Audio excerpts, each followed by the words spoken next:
Dan pemirsa, masa pemerintahan Presiden Joko Widodo ini akan berakhir pada 2024 mendatang. Namun ada sejumlah catatan dalam pembangunan di era Presiden Jokowi yang dari sisi pembangunan jalan negara, ternyata di era Presiden Jokowi ini tidak jauh lebih banyak dibandingkan dengan era Presiden SBY. Bahkan anggaran pembangunan di era Presiden Jokowi tercatat jauh lebih tinggi dibandingkan era SBY. Tapi kok bisa pembangunan jalan di era Jokowi jauh lebih sedikit dibandingkan dengan pembangunan jalan di era SBY? Benarkah demikian? Kali ini kita akan bahas selengkapnya. Dan fakta dan perbandingan dari panjang ruas jalan yang dibangun oleh Presiden Jokowi yang lebih sedikit dibandingkan dengan yang dibangun Presiden SBY ini kembali mencuat setelah calon presiden yang diusung Partai Nasdem Anies Baswedan membeberkan datanya. Saat menghadiri milad PKS pada 20 Mei 2023 kemarin, Anies mengungkapkan bahwa ada perbedaan jalan tersebut. Kita akan simak selengkapnya berikut ini pernyataan dari Anies Baswedan. Nah, untuk pernyataan dari Anies Baswedan, pemirsa, kami juga sudah merangkumnya untuk Anda. Di mana pada saat itu, tanggal 20 Mei 2023, Anies mengatakan bahwa saya bandingkan dengan pemerintahan yang lalu di zaman Pak SBY. Ini jalan yang tidak berbayar atau jalan nasional dan jalan negara adalah sepanjang 144.000 atau 7,5 kali lipat lebih tinggi dibandingkan dengan yang dibangun di era Jokowi, di mana di pemerintahan masa kini pembangunan jalannya adalah sepanjang 590 km saja. Ini di era Jokowi. Di era 10 tahun sebelumnya, di era SBY lebih tinggi, yakni mencapai 11.800 km. Artinya 20 kali lipat untuk jalan nasional yang dibangun di era SBY dibandingkan dengan di era Jokowi. Lalu pemirsa, untuk menelisik lagi ke pembangunan di era Jokowi dan juga era SBY, kita akan lihat dahulu anggaran yang dikeluarkan di kedua era presiden ini. Kita akan lihat pertama ini, selanjutnya ada di era SBY, di mana untuk anggaran infrastruktur sepanjang dua periode pemerintahannya, yakni mulai dari tahun 2005 sampai dengan tahun 2013 adalah sebesar 824,8 triliun. Ini selama 2005 sampai dengan 2013. Namun pendanaan jalannya khusus untuk jalan saja ini adalah sebesar 168,24 triliun di satu periode, yakni di 2010 sampai dengan 2014. Sementara kalau kita lihat dari pembangunan di era Presiden Jokowi, dalam dua periode terakhir, ini jumlah dana yang dikeluarkan cukup tinggi, melambung banyak sekali, yakni sampai dengan 2.778 triliun sepanjang 2014 sampai dengan 2022. Dan untuk pembangunan jalannya, ini dialokasikan khusus yakni sebesar kisaran sampai dengan 278 triliun sepanjang tahun 2015 sampai dengan tahun 2019. Kita lihat ada dua angka perbandingan yang jomplang. Nah, kita akan lihat kembali bagaimana pernyataan dari Anies Baswedan yang mengkritisi terkait dengan adanya pembangunan jalan yang tidak sesuai ataupun yang tidak lebih banyak dibandingkan dengan era SBY di era Jokowi. Berikut ini cuplikannya untuk Anda. Media, ada tim jurnalis dari media Kata Data, ini mengumpulkan datanya. Izinkan saya kutip di sini. Pemerintahan kali ini berhasil membangun jalan tol terpanjang dibandingkan periode-periode sebelumnya. 63% dari seluruh jalan tol berbayar yang ada di Indonesia itu dibangun di era pemerintahan sekarang. Sepanjang 1.569 km dari total 2.499 km. Itu adalah jalan berbayar. Sedangkan jalan yang tak berbayar, yang digunakan oleh semua secara gratis, yang menghubungkan mobilitas penduduk dari sudut-sudut desa ke perkotaan, yang membawa produk-produk pertanian, produk perkebunan, produk perikanan dari sentra-sentra tempat mereka dihasilkan ke wilayah-wilayah pasar, baik jalan nasional, jalan provinsi ataupun jalan kabupaten, terbangun 19.000 km di pemerintahan ini. Kalau coba saya bandingkan dengan pemerintahan 10 tahun yang lalu, di zaman Presiden Pak SBY, jalan tak berbayar yang dibangun adalah sepanjang 144.000 atau 7,5 kali lipat. Bila dibandingkan dengan jalan nasional, di pemerintahan ini membangun jalan nasional sepanjang 590 km. Di era 10 tahun sebelumnya 11.800 km. 20 kali lipat. kita belum bicara mutu, kita belum bicara standar dan lain-lain, kita bicara panjangnya.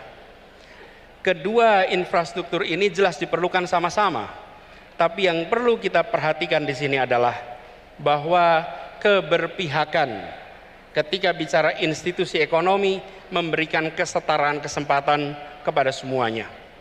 Itu dia pernyataan dari Anies Baswedan, dan dengan nilai anggaran seperti ini pemirsa yang cukup tinggi, namun faktanya pembangunan jalan di era Jokowi justru lebih sedikit dibandingkan dengan pembangunan jalan di era SBY. Kita akan lihat lebih lengkap lagi bagaimana pembangunan di antara kedua periode presiden ini, di mana untuk di era SBY kita lihat ini di dua periode jalan yang bertambah di Indonesia. Ini adalah sebanyak 144.000 kilometer. Sementara untuk di Presiden Jokowi ini justru hanya ada sebanyak 30.000 kilometeran saja yang bertambah di era pemerintahan Presiden Jokowi. Artinya ada penambahan yang cukup signifikan di Presiden SBY, di mana ini meningkat sebanyak 38,83%, sementara Jokowi penambahan jalannya hanya sekitar 5,91% saja. Bahkan juga angka drastis terlihat di jalan nasional, di mana untuk jalan nasional yang dibangun oleh Presiden SBY ini adalah sebanyak 11.804 km. Sementara untuk Presiden Jokowi, jalan nasional ini sangat sedikit sekali, yakni hanya 592 kilometer saja. Ini merupakan angka yang begitu jomplang antara kedua pemerintahan yang sama-sama sudah 10 tahun atau Jokowi hampir 10 tahun memimpin Indonesia. Sementara itu kita juga lihat di jalan provinsi pun ini tidak jauh berbeda jomplangnya, di mana kalau di Presiden SBY ini ada sebanyak 13.403 km jalan dibangun, sementara di Presiden Jokowi hanya ada 1.317 km jalan provinsi yang sudah dibangun. Di jalan kabupaten dan juga kota ini tidak kalah pentingnya. Tadi juga dikatakan oleh Anies Baswedan, ini merupakan penting karena ini penghubung antara tingkat desa menuju ke kabupaten ataupun kota untuk nilai perekonomian. Ternyata juga di era Presiden SBY pun jauh lebih tinggi, di mana di era Presiden SBY ada sebanyak atau sepanjang 119.618 km jalan dibangun, sementara di era Presiden Jokowi sampai dengan titik ini sudah ada sebanyak hanya 28.794 km saja. Ini merupakan angka yang berbeda.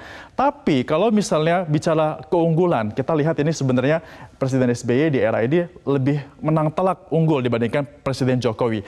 Ada satu yang lebih unggul di era Jokowi, yakni adalah terkait dengan jalan tol, di mana untuk jalan tol yang dibangun oleh Presiden Jokowi ini adalah sebanyak 1.762 km jalan tol. Kita tahu memang ini begitu masif dibangun di era Presiden Jokowi.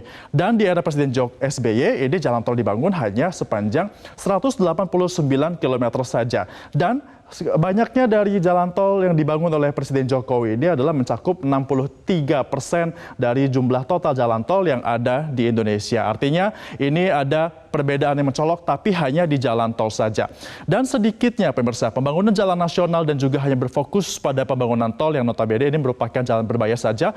Akhirnya juga tadi sudah dikritisi oleh Anies Baswedan sebagai bakal calon presiden dari Partai Nasdem, melihat dengan adanya jumlah angka yang cukup berbeda terkait dengan pembangunan jalan ini. Apalagi untuk jalan tol ini dikatakan hanya bisa dinikmati bagi mereka saja atau kalangan tertentu saja. Sementara untuk jalan nasional, semua ini bisa digunakan oleh seluruh kalangan masyarakat. Padahal anggaran yang dikeluarkan Jokowi ini jauh lebih tinggi dibandingkan dengan anggaran yang sudah dikeluarkan atau dikucurkan oleh Presiden SBY. Apakah benar demikian? Kami juga memiliki datanya pemirsa terkait dengan peningkatan anggaran dari nilai pembangunan jalan yang ada di Indonesia. Kita lihat mulai dari pemerintahan terakhir di era Presiden SBY di tahun 2010, untuk jalan ini dialokasikan sebanyak 18,34 triliun rupiah di sini. Kemudian ini meningkat di tahun 2012 sampai dengan menjadi 40,34 triliun rupiah, dan juga masuk di periode terakhir pemerintahan SBY angkanya justru turun, yakni mencapai 38,83 triliun rupiah. Tapi ketika sudah masuk di era Presiden Jokowi di tahun 2014 untuk anggaran jalan, ini adalah sebanyak atau sepanjang sebesar 42,75 triliun rupiah. 2015 meningkat, paling tinggi terjadi di tahun 2016 yakni sampai dengan 69,95 triliun rupiah untuk pembangunan jalan yang tadi lebih sedikit panjangnya dibandingkan dengan era Presiden SBY. Nah, kemudian di tahun 2017 ini kembali turun, dan yang paling rendah terjadi di tahun 2020 yakni mencapai anggarannya 37,23 triliun rupiah. Bahkan yang terendah di era Presiden Jokowi saja ini anggarannya masih jauh lebih rendah dibandingkan dengan Presiden SBY yang hanya sebanyak atau sebesar 18,34 triliun rupiah. Dan akhirnya di tahun 2021 anggaran ini kembali naik terus perlahan-lahan mulai dari 53,12 triliun rupiah di tahun 2021, kemudian meningkat lagi menjadi 57,59 triliun rupiah di tahun 2022, dan di tahun ini, di tahun 2023, ada lagi peningkatan yang cukup signifikan, yakni mencapai 63,19 triliun rupiah. Angka ini merupakan peningkatan yang cukup signifikan, tapi kalau kita lihat lagi dengan angka pembangunan jalan, lagi-lagi ini menunjukkan datanya bahwa ada perbedaan yang begitu signifikan dengan angka yang begitu tinggi di era Presiden Jokowi dibandingkan dengan di era dari Presiden SBY. Tentunya ini menjadi pelajaran ataupun PR bagi para pemimpin bangsa ini untuk bisa menentukan atau melakukan anggaran yang lebih bijak lagi. Bagaimana pembangunan dari jalan ini dilakukan bukan hanya untuk mereka yang bisa menikmati jalan di ruas jalan tol saja, namun juga bisa untuk membangun jalan dari desa menuju kota agar ini bisa memberikan rasa adil kepada seluruh masyarakat Indonesia dan keadilan bagi seluruh rakyat Indonesia bisa seluruhnya terpenuhi, dirasakan secara merata. Itu dia pemaparan saya kali ini terkait dengan pembangunan jalan di era Presiden Jokowi dan juga di era Presiden SBY. Bagaimana? Apakah kita akan siap untuk melihat pembangunan ke depannya?